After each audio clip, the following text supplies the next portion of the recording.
welcome to Board Online, Board Offline. Today we're bringing you a card close-up of Winds of Fortune. Now we're going to be covering the two base decks that come in the game. I'll have a separate card close-up coming up a little bit later for all the extra cards that you can use for constructing your decks that come with the game as well. So today, just the base decks. Without anything else, let's get right into it. All right, let's start with the Cult of the Reef pre-made deck, and we'll start with their bow. This is the Terrifying Figurehead. It has 10 health. Pay 2 doubloons to place 1 demoralized token on any ship or monster in play. And of course, demoralized tokens cause whatever ship or monster it's on to have -1 strength. Here's the monstrous hull. 15 health. Destroy monster in your graveyard and pay X plus 2 to put a different monster from your graveyard into play where X equals the played monster's cost. So it helps you resurrect dead monsters. And here we've got the Chum Siphons, which is their aft section for the Cult of the Reef. 10 health. Pay 1 to immediately move 1 monster 1 space. All right, now let's take a look at their locations. Here's the Minefield. You have one of these cards in the Cult of the Reef deck. 4 health. As soon as an enemy ship or monster enters short range, this card may be sacrificed to immediately discard it. Here is Cult of the Reef Spawn Yard. 5 health. Monsters cost 1 less doubloon to play. And there's 2 of those location cards. Now let's take a look at the ships of the Cult of the Reef. Here is the Viperfish ship. 2 strength, 1 health, and 2 initiative. And you can see it costs 1 to play. And there are 4 of those in the deck. Here we've got the Swarm, which has 0 strength, 2 health, and 2 initiative. It has Smash, which means that at short range it has +2 strength. And it is a short range monster, which means it can only attack from that short range band. Next, we've got the Dire Whale, which has 2 strength, 2 health, and 2 initiative. It's short range, so it can only attack from the short range band, and submersible, which means it may not be targeted. It's going to cost 2 doubloons to play, and there's 4 of these in the deck. Here we've got Horror from Beyond, 1 strength, 3 health, and 2 initiative. It's Terrifying 2. So when this card enters play, immediately place 2 demoralized tokens on an enemy card in play. And there's 3 of these in the deck. Here we've got the Ghost Ship. 2 strength, 3 health, and 2 initiative. It's ethereal, which means the ship deals damage as demoralized tokens. And terrifying when this card enters play. It's terrifying 1. So when it enters play, you put 1 demoralized token on an enemy card in play, and it costs 3 doubloons. And you'll get 4 of these in the deck. Here we've got the Sea Golem. 4 strength, 5 health, and 2 initiative. It's going to cost you 4 to play this card, to play this monster. And it has Throw. If any card that has taken damage to this monster and has not been destroyed, it looks like a little bit of a typo there. But basically, if any card has taken damage from this monster, I'll say, and not been destroyed, move it 1 space in any direction. And you get 3 of those in the deck. And here is the Cuttlefish. 4 strength, 3 health, 2 initiative.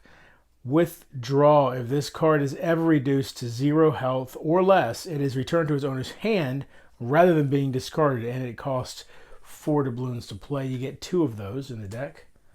The Flying Dutchman. 3 strength, 7 health, 1 initiative. It's going to cost you 5. It's ethereal, so it deals damage as demoralized tokens. And it has Terrifying 1. And there's 2 of these in the deck. Here is the Killer Crustacean. Costs you 5 to play. This one has 3 strength, 5 health, 2 initiative. It has Smash, so +2 damage at short range, and it has Throw, so if it doesn't kill the thing it attacks, it can move it. And there's 3 of those in the deck. And here is the Nautilus. 5 strength, 4 health, 2 initiative. costs 6 to play it. It has anti-air 2. This ship deals +2 strength, or in this case, it'll be dealing damage to ship and monsters with aerial strike. It's also submersible. You get 2 of the Nautilus in the deck. Here is Air Elemental. 3 strength, 5 health, 2 initiative. It costs 6 to play it. It is long range, so it can attack from anywhere on the board. It also has throw. It also has aerial strike. This ship may target any undepleted ship, monster, or emplacement, as well as flagships and locations when declaring an attack. So normally you're only able to declare attacks or target flagships. In this case, you're actually able to directly target monsters. You get 2 air elementals in the deck. Here's the Sea Serpent. It'll cost 6 to play this guy. 3 strength, 4 health, 2 initiative. Flaming attacks 2, which is +2 against ships. And Tesla attacks 2, +2 against monsters. And there are 3 Sea Serpents in the deck. Here is the Goblin Shark, which is the final ship in this deck. It's the most expensive at 8 doubloons. It's going to have 6 strength, 7 health, 2 initiative, and it's maneuverable so it can move diagonally. And finally, let's take a look at the upgrades and event cards and stuff like that in the Cult of the Reef deck. This is Black Sails. Costs you 1. It's going to give +1 initiative. This is an upgrade, by the way. +1 initiative, but deals 1 damage to each of your flagship sections at the end of each turn that it remains in play. And there are 2 of these in the deck. Rigged Explosives. Cost you 1. Equipped ship or monster may sacrifice itself at short range instead of making a normal attack to immediately discard any 1 card in play. So there's 2 of those in the deck. Here is Smite. It costs 2. Sacrifice 1 card you control to immediately discard any 1 card in play. And you'll get 1 of those. Here's the Black Spot. It costs 2. It's an effect. Immediately remove all Inspire tokens from target ship or monster. And there are 2 of those in the deck. Here is Bestial Armor. It's an upgrade. +1 health to ships and +3 health to monsters. And you get 4 of those. Here is Rough Seas. It's an effect that costs 7 doubloons. Immediately discard all cards in play. This card must be played on your turn. That's pretty powerful, which is obviously why it's going to cost you 7. There's 2 of those. And finally, Chimeric Fusion. There's I'm sorry, actually it's not finally. There's 1 more after this. But so 3 of these are in the deck. It's going to cost X. Discard a monster adjacent to target monster of a different name to add X Inspire tokens to target monster, where X is equal to the discarded monster's cost.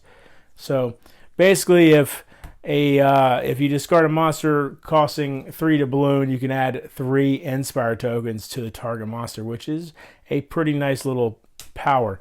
There's 3 of those in the deck. Here is Electrical Storm, and this is the last card in the deck here. Also costs X. It's an effect. Pay X, and the most expensive card in play immediately gains X demoralized tokens. Moving on to the Holy Craftsman. Here is their Blessed Figurehead.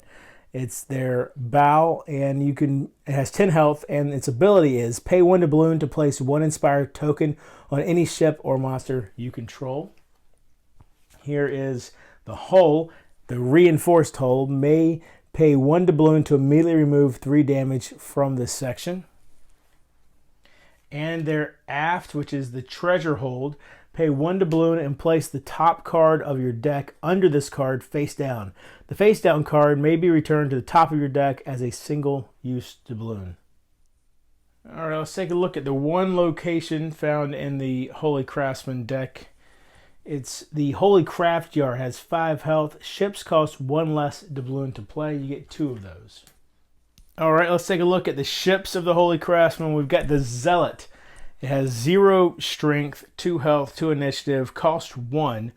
Sacrificial. Instead of making a normal attack, this ship may be discarded to immediately discard any other card in play, which is a pretty powerful ability. Here we've got, and there's 2 of the Zealots in the deck. Here we've got the Herald. 1 strength, 2 health, 2 initiative, and cost 1. And you get 4 of these in the deck. Here is the Harpy. 2 strength, 3 health, 2 initiative, 3 cost, and it does have the Tesla 1 effect, which means it gets +1 against monsters. There are 4 of those. Here we've got the Seraphim. 4 strength, 3 health, 2 initiative, 4 cost as well, and it has aerial strike, which means it can target monsters and ships. Here we've got Spirit Ship, 2 strength, 4 health, 2 initiative, 4 cost, and Blessings is its ability. Deplete this card to place 2 Inspire tokens on itself or 1 Inspire token on any adjacent ship or monster. And you've got 4 of those. Here is the Inquisitor. 4 strength, 5 health, 2 initiative, and 5 costs. Flaming attacks 2, +2 strength against ships. And you've got 2 of those in the deck. Here we've got the Watcher, which we've got 3 of these. 5 strength, 5 health, 2 initiative, and 5 cost. Sentinel. This ship may be designated as a defender for adjacent firing lanes in addition to the lane it is currently located in. All right, and you've got 3 of these in the deck, but basically you put that guy in the middle lane, and he can defend all 3 sections of your flagship if necessary. Not sure how long he'll last that way, but he could definitely try. Here we've got the Legion. 6 strength, 6 health, 2 initiative, and 6 cost. No special ability, but you do get 3 of these in the deck. Here we've got the Dragon. 4 strength, 6 health, 2 initiative, and 6 cost. It also has Flaming Attacks 3, which gives it +3 strength against ships. And also has Aerial Strike, which allows it to target ships instead of just the flagship. And here is the Crusader. 6 strength, 4 health, 3 initiative, and 7 cost. Smash, it has +2 at short range, but it is also able to attack from regular range as well, medium range. And there's 3 of those in the deck. Here is the Floating Fortress, which is 5 strength, 10 health, and 2 initiative. It has, it costs 8, I should say, and it is a defender, which means it gets +3 strength when defending. And you have 4 of those in the deck. Here we've got the Revelation. 8 strength, 9 health, 2 initiative, and 9 cost. Flaming attacks 2, +2 against ships. So you get 3 of those in the deck. So a lot of good cards against ships you can see in the Holy Craftsman deck. And finally, let's take a look at the upgrades and effects for the Holy Craftsman. This is the Defensive Strategist, cost 0. If the attached ship or monster is ever reduced to 0 health or less, it is returned to its owner's hand rather than being discarded. And you have 3 of those. Bow Chasers, cost 1. It's an upgrade, and it gives +2 strength. There's 2 of those. Smite is an effect that costs 2. Sacrifice 1 card you control to immediately discard any 1 card in play. Economic Collapse. It costs 2. All cards cost 1 more doubloon to play this turn, and you get 2 of those. Oh, also with Smite, if I didn't say it, you only get 1 of the Smite cards. Here we've got Broken Compass. Cost of 3. Immediately move target ship or monster 1 space in any direction. And there are 4 of those. Here we've got an upgrade called Incinerators, a cost of 4, +2 strength against ships. Equipped ship or monster may attack from long range. And you have 3 of those. Here we've got the Figurehead upgrade. It's going to cost 5. Equipped ship or monster is immune to demoralized tokens. And there's 2 of those in the deck. Here we've got Rough Seas. 7 cost. Immediately discard all cards in play. This card must be played on your own turn, and there's 2 of those in this deck. And Electrical Storm, which we saw a moment ago as well in the other deck. Cost of X, pay X, and the most expensive card in play immediately gains X demoralized tokens. 3 of these in this deck. So there you have it. Those are all of the cards in the base decks of Winds of Fortune. I hope you enjoyed the video. If you did, please give it a thumbs up. If you like my channel, please subscribe. You can find me on Twitter at boredonlineboardoffline. You can find me on Board Game Geek. We've got a guild over there, so click the link in the description below to join up there. And until next time, if you're bored online, board offline.